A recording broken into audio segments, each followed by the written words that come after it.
Antes que o mundo soubesse seu nome, antes que multidões se reunissem para ouvi-lo, ele era apenas um menino.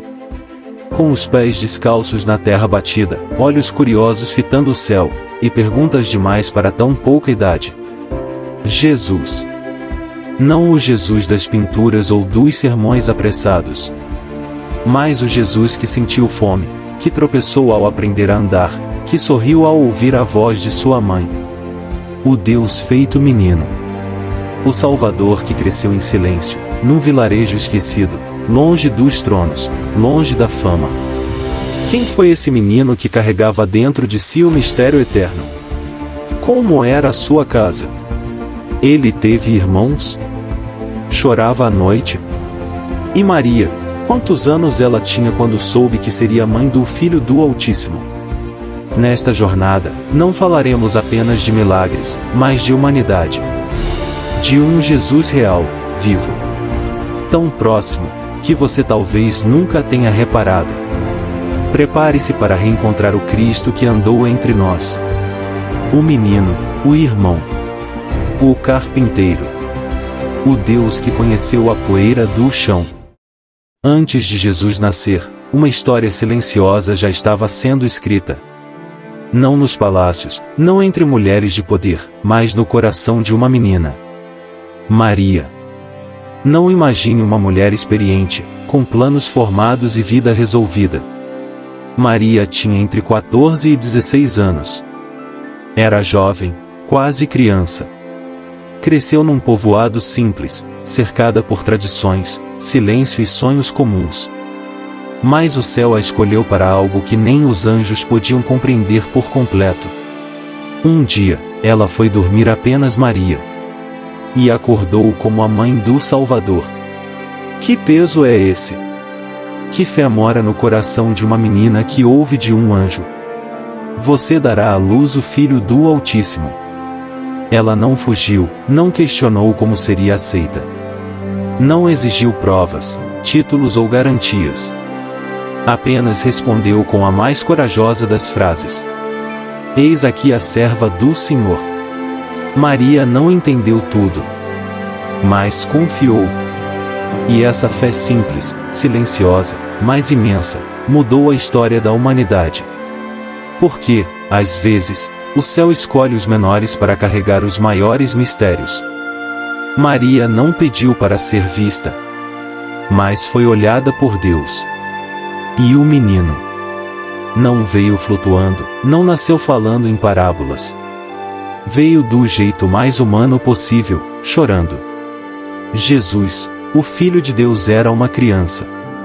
Brincava com pedras, corria pelas trilhas de Nazaré, sujava os pés na poeira e se encantava com formigas, como qualquer menino curioso. Será que fazia travessuras? Talvez. Ele era puro, mas era criança. Tinha risos que ecoavam no quintal e olhos atentos para o céu. Quando caía, chorava. Quando sentia fome, chamava por Maria. E José, aquele homem silencioso, escolhido para ser pai do Salvador, provavelmente já tinha seus 30, 40 anos. Não há palavras ditas por ele nas Escrituras, mas seus gestos educaram o Messias. Foi com José que Jesus aprendeu a usar as mãos. Não para fazer milagres ainda, mas para cortar madeira, pregar tábuas e construir portas. Com Maria, aprendeu a ternura, a oração, o cuidado. Com os dois, aprendeu a humanidade. A Bíblia diz que ele crescia em estatura, sabedoria e graça diante de Deus e dos homens. Isso não aconteceu em um dia. Ele foi crescendo, devagar. Aprendeu a ler as Escrituras, frequentou a sinagoga, guardou o sábado, celebrou a Páscoa. Sabia os salmos de cor. Repetia as bênçãos antes das refeições. À noite, como todas as crianças, a curiosidade assanhava com várias perguntas, tipo: Mamãe, por que o céu é tão grande? Mal sabiam eles que aquele menino era o próprio céu em carne. Mas ele esperou. Não teve pressa em revelar quem era. Cresceu como um de nós, para que um dia, quando ele falasse, todos o entendessem. Quando pensamos em Jesus, é fácil imaginá-lo sozinho. Um mestre solitário, sempre rodeado por multidões, mais distante de todos. Porém, antes das multidões, havia uma casa. E dentro dessa casa havia vozes, risadas, brincadeiras, choros e silêncios. A Bíblia nos dá uma pista curiosa. Em Mateus 13, 55-56, ao questionarem Jesus, dizem: Não é este o filho do carpinteiro? Não se chama sua mãe Maria, e seus irmãos Tiago, José, Simão e Judas? E não estão entre nós todas as suas irmãs? Sim, irmãos, irmãs. Mas quem eram? Aqui, o mistério se aprofunda. Alguns dizem que eram seus irmãos de sangue, filhos de Maria e José após o nascimento de Jesus. Outros, que seriam primos, como era comum na cultura judaica chamar parentes próximos de irmãos. Porém pouco provável. Há ainda quem acredite que eram filhos de José, de um possível casamento anterior, o que preservaria a virgindade de Maria, segundo a tradição. A verdade? A Bíblia não detalha. E talvez isso seja proposital. Porque o foco não é sobre o tipo de parentesco, mas sobre o fato de que o Filho de Deus cresceu numa família como a minha e a sua, onde havia disputas, refeições, risos e talvez até incompreensões. Tiago, um dos nomes citados, no início não cria em Jesus como Messias. Mas anos depois, se tornou líder da igreja em Jerusalém. E morreu por sua fé. Que transformação é essa, que faz um irmão reconhecer o outro como Deus? A casa de Jesus não era perfeita, mas era real. E ali, entre irmãos, irmãs e pais terrenos, Deus ensinava com silêncio e presença, que o sagrado pode morar no simples. Aos 12 anos, Jesus confundiu os mestres no templo.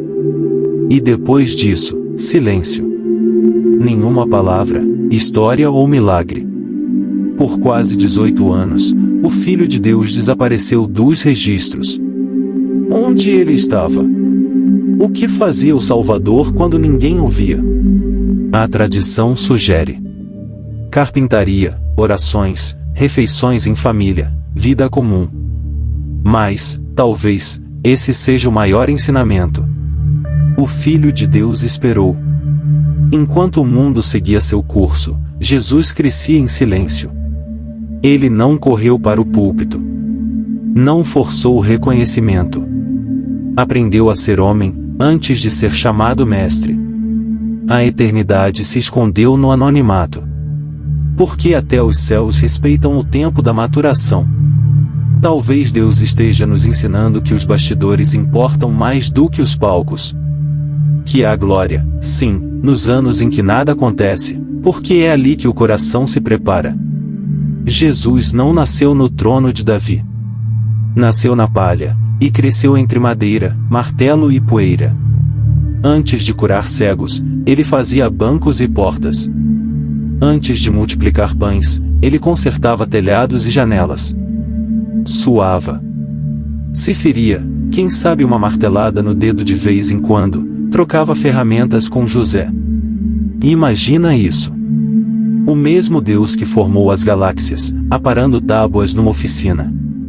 Não para impressionar, mas para ensinar. Que o céu pode habitar na rotina. Que a glória pode estar no cansaço de um dia de trabalho.